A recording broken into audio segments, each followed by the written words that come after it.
Let's open our model in the browser and see how to insert an issue. Now move on to entering a title and a description for the type of communication that we want to send to the issue recipient. In this case, it is a change in the size of some fixtures of the project. We'll then define a priority and a date by which the problem must be solved. Clearly, we insert one or more recipients among those available in the list of figures involved in the project. With the help of these graphical objects, we can easily locate the problem in our model.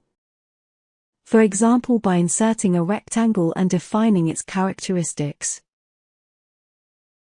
Once our issue has been saved, we will find it in the list ready to be processed by the recipient. Created issues can easily be downloaded locally, in the BCF format, using the specific function. Now, in the structural model of our example, let's see how to cross-reference more information from different documents. Let's select this column. Here on the right tab we can see its .ifc characteristics and any documents previously connected to it, such as the DWG describing the reinforcements.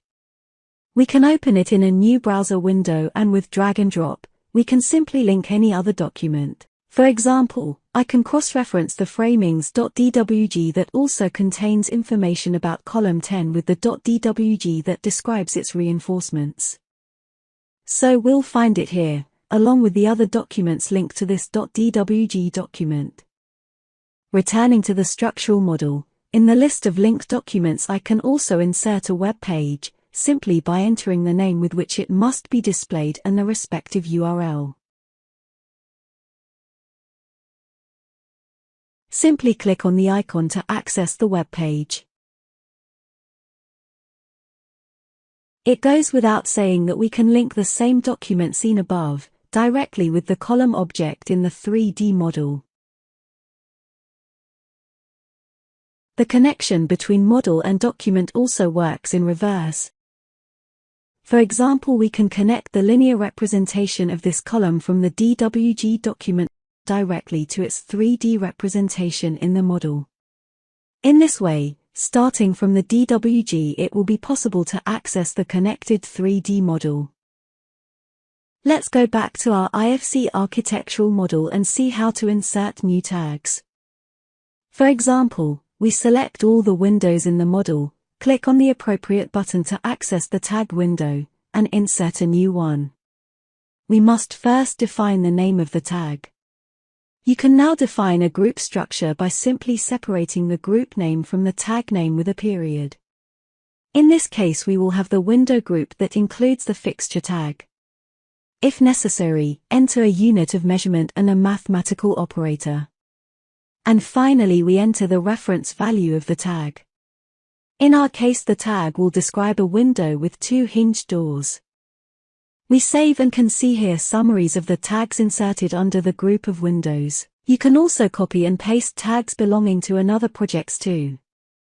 Now you'll need to open both models. In the first one, we'll select the window and therefore the relating tags that we want to copy, then click on this button, and with the tag management window we can then click on the copy button. Let's go back to our model and select the tag destination window. Open the tag management and click this specific button. Now let's see how to define tags in more detail.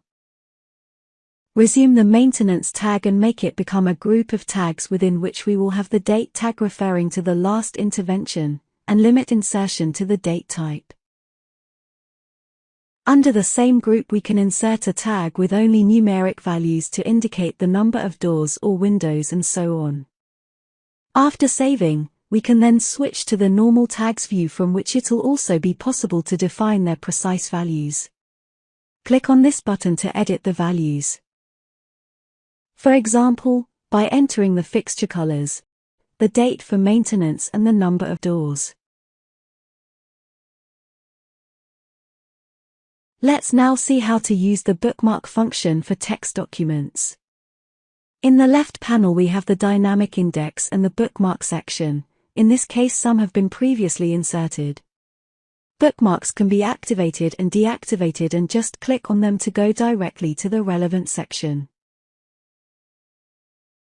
To insert a new bookmark, click on the dedicated button and enter the desired graphic representation, such as a rectangle that highlights the content that interests us. We insert the reference title, and if necessary we modify the graphics and add textual information.